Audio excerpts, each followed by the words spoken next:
Check how he throws a grenade. Check this out. Takes it.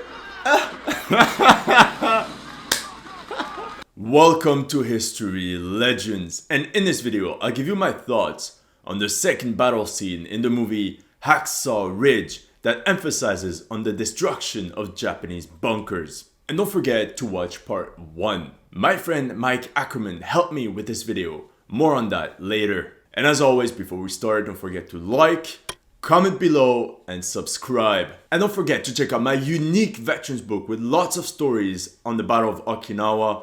It's now on Amazon, link in the bio. So let's go. So all the characters running around, fiery explosions. The main characters are actually taking cover, but everyone else is running hectically around the battlefield.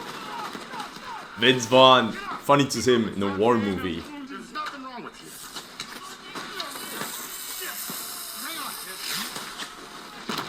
Okay, stop.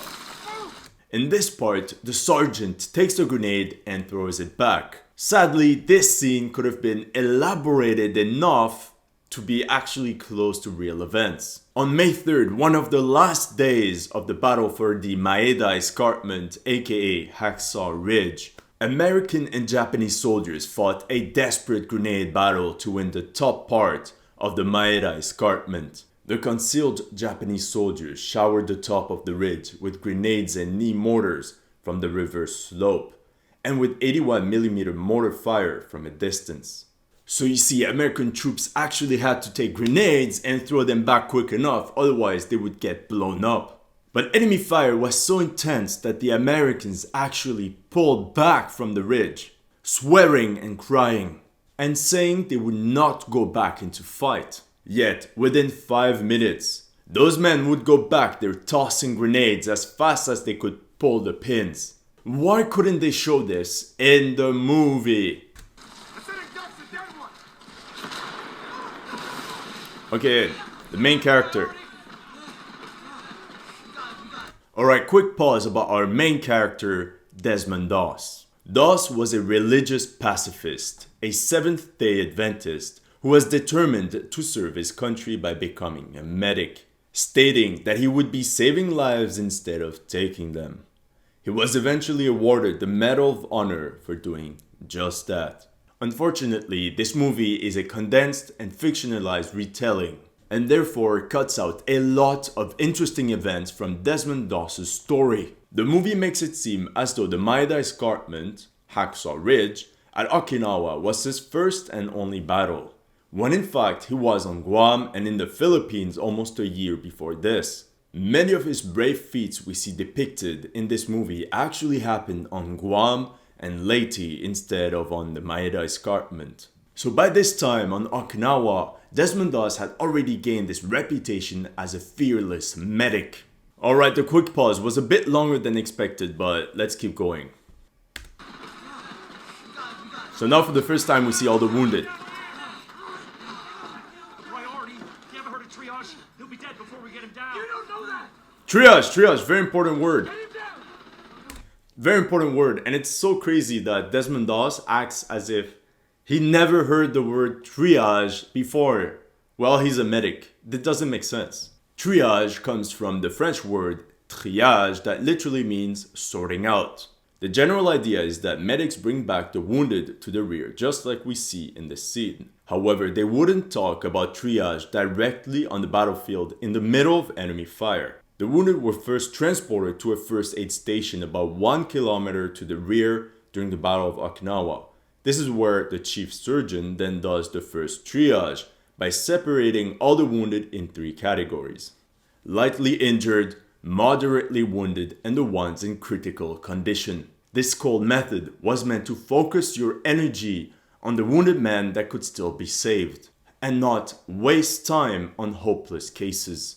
So this is basically what we have here. You have the main medic that basically says there's no point in bringing him to the rear as opposed to another guy, because by the time they bring him to the first aid station, he will be dead. Or so they think.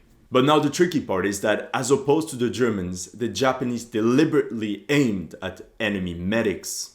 That makes Desmond Doss even more heroic, knowing how he went repeatedly to within a few yards of caves to administer first aid to Americans who had been cut down trying to assault enemy positions, and then carried these men back to safety under the very guns of the enemy. So according to Desmond Doss's sayings, he saved between 50 and 100 men on the Maeda Escarpment.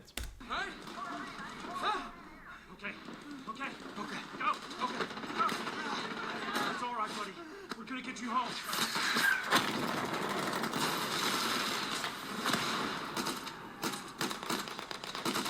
We never see them reloading once. We can't see them and they can't see us neither.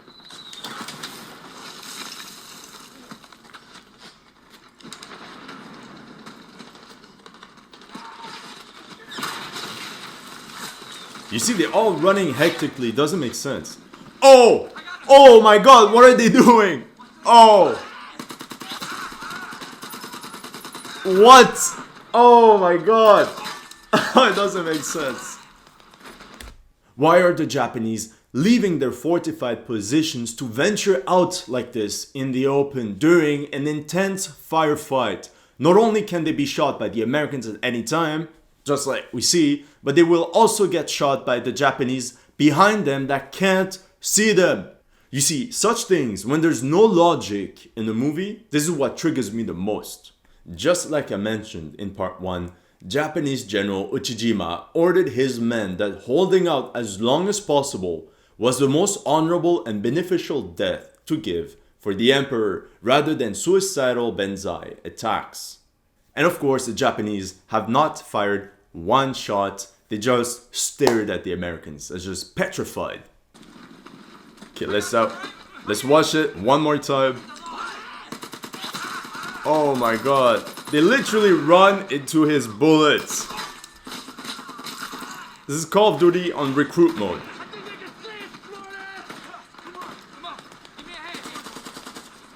And the guy literally has not reloaded since the beginning of the movie. He just fires infinite ammo.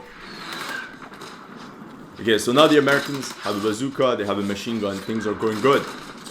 Okay, it's just sandbags, call artillery, and clean that up. So we're supposed to believe that the Japanese prepared defenses on Okinawa for months before the American landing, but all they managed to build was one trench that's not even deep and a bunch of sandbags. That's it. And do you know why the Japanese would have never established such a defensive position? Do you notice how exposed they are? All in the open. At Okinawa, the Japanese knew that they would face an enemy with overwhelming firepower that would bombard them with warships, howitzers, mortars, dive bombers, everything in the book. The best way to counter this, logically, would be to stay on the ground. And this is exactly what the Japanese did. Japanese pillboxes were very small, usually consisting of rock, wood, and concrete. But they were always built into the terrain. On top of this, they had an excellent field of fire at all times, and they would have camouflaged the embrasures with bushes and rocks. This made them very hard to spot. And it didn't help that all these positions were connected by a network of underground tunnels. I personally would have loved that the movie portrays this fear of not knowing where the enemy's hidden, while your men keep falling down.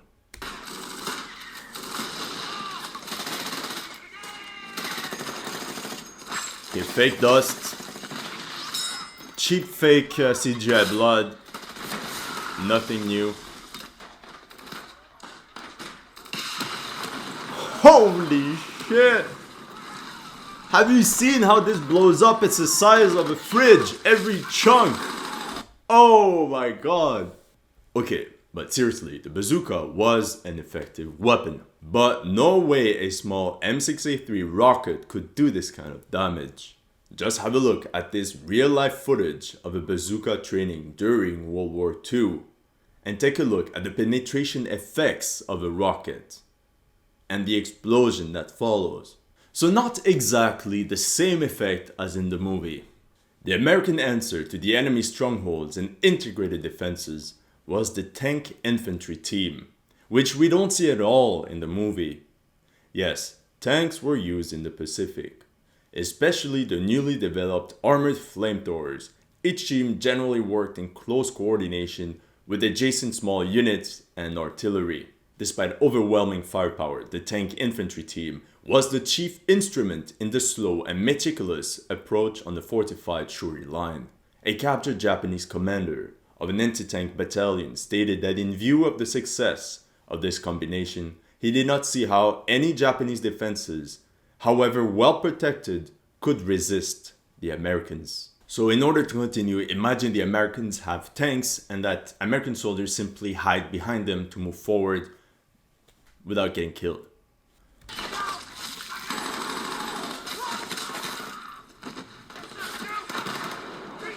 Okay, now all the Americans are in one line. You have a random Japanese guy that's standing up. The guy slowly throws a smoke fully exposed, and the smoke doesn't do anything. And at the worst moment, one guy jumps forward.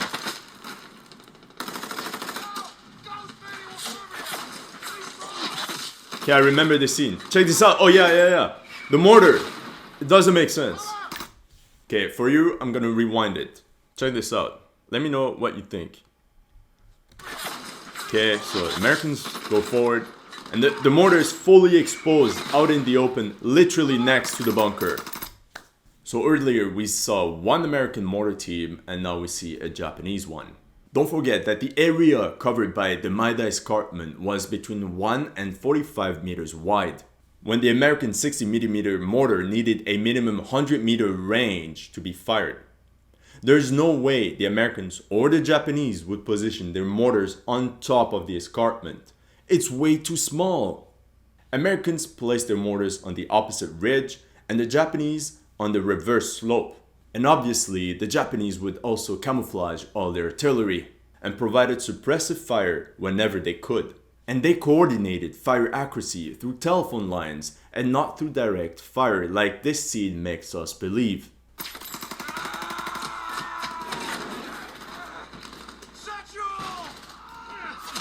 So, in my opinion, the Americans would all be firing in suppressive fire to helping move forward, so that the Japanese stay low. Oh, finally they do it. Okay, not too bad. But of course, the moment the Americans fire, the Japanese all stand up instead of going down like they would naturally.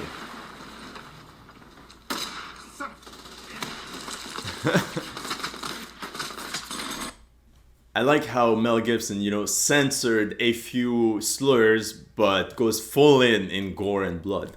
The reason I stopped is, did you notice how the Japanese machine gun keeps firing straight into the dirt? I see this all the time in war movies today where they digitally add these random bullet hits everywhere. They're always popping in the soldiers' faces or directly at their feet. And of course the soldiers don't react to it because they're digitally added later. And if you were going to see bullet hits around these guys, the majority would hit the dirt behind them.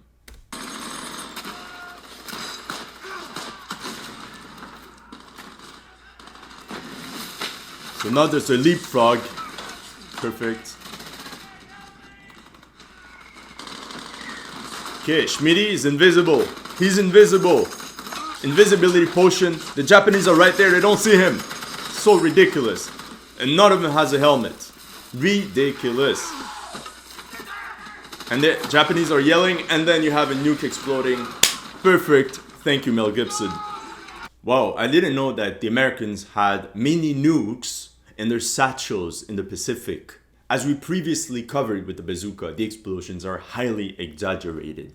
Before we jump back in, I wanted to mention that this event is actually inspired by real events, but I'll tell you what actually happened. These events are inspired by the real-life actions of Private First Class Gabriel Chavez atop the Maeda Escarpment. Similar to what's in the movie, there was a concealed machine gun position on the crest causing massive casualties. Chavez rushed it with a grenade in his hand, killing 5 Japanese soldiers along with himself. Unfortunately, in this movie, we never see these acts of courage where some American soldiers sacrifice themselves just for their buddies to move up a couple inches forward. And I personally don't like how the Japanese soldiers are portrayed. What we don't know is that the regiment holding the Maeda Escarpment was actually an elite Japanese regiment that had been called back from China. And as opposed to the Americans, they had no replacements to take over, so they had to stay where they were forever and fight until death. So it's quite insulting how they portray them like idiots that always pop up their head like in a video game and with no helmets or anything. And no strategy whatsoever. Alright, I still have some energy left to finish the movie, but not much. Okay, now it's the Americans that have a banzai charge. Very funny. Okay, the Japanese are firing at point blank, but the Americans are super soldiers. And you have Bar Guy killing everyone, of course. Okay, this is Call of Duty, not even on recruit mode, this is training mode. Charging in. Oh my god, this is baseball. It's the worst scene I've ever seen.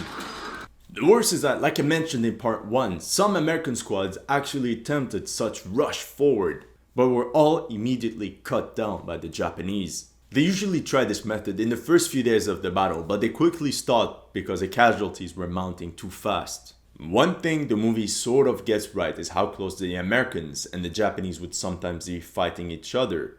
But remember, the top of the ridge would be sort of a no man's land. So usually the closest distance at which they would fight each other would be the distance you need to throw a grenade. That's how close they usually got to one another. Oh wow. A fist fight. Oh, now there's a flamethrower, finally. Okay. I think this is one of the worst scenes in war movie history. Okay, he has a grenade. They didn't throw it while they were far away. Throws it when they're there.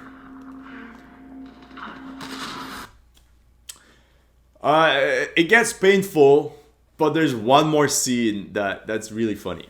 The real battle on the Maeda Escarpment was a slow process of mapping out all the Japanese strongholds and then destroying them one by one. It was a slow and meticulous task that took days upon days.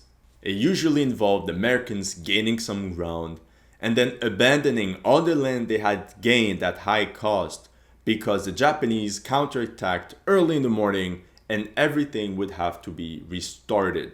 And to ensure Japanese troops could not reuse the positions they had just lost, tanks and flamethrowers burned and blasted enemy positions using demolition tools. Compare this to what we have now. Basically, Mel Gibson turns Braveheart into a World War II battle. Surely entertaining, but is it historically accurate? I think not. Alright, let's finish this and I'm off to the gym. Okay guys, it's gonna be the worst scene. Check this out. Check how he throws a grenade. Check this out. Takes it.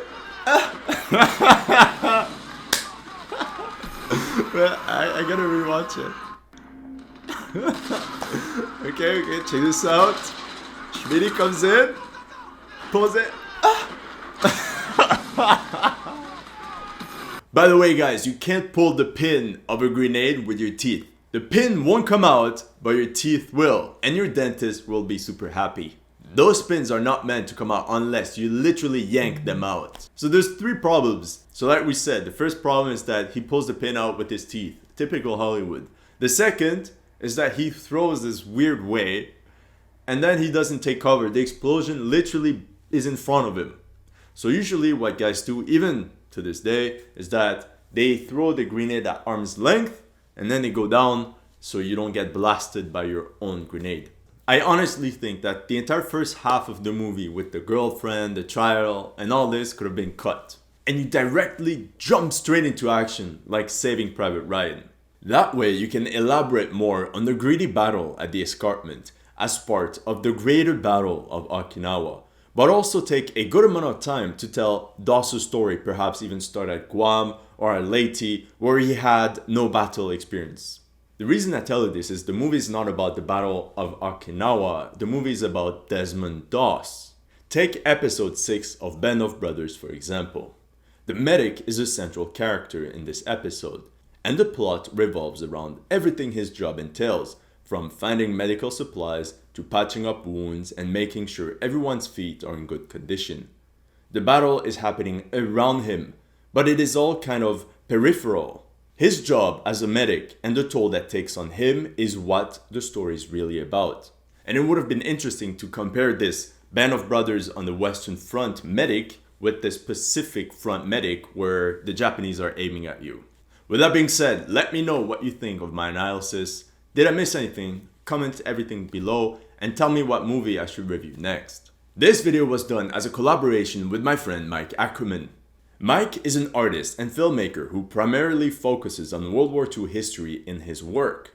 He is currently making a World War II short movie based on a story involving Audie Murphy, and I have a lot of his artwork for sale on my website. I highly recommend his work to you, link in the bio, go check it out.